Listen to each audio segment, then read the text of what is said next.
Welcome viewer, this video tutorial describes how to fix NVIDIA display settings are not available error on Windows 11, 10.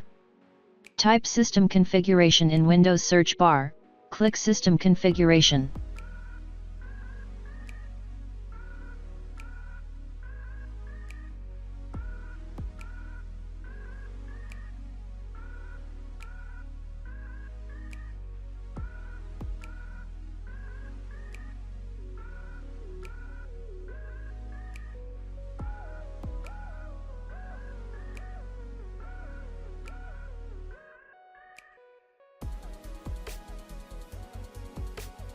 Check NVIDIA Display Container LS.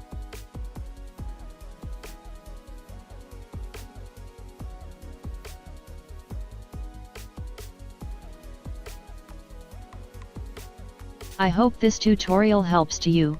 Please like, share and don't forget to subscribe our channel.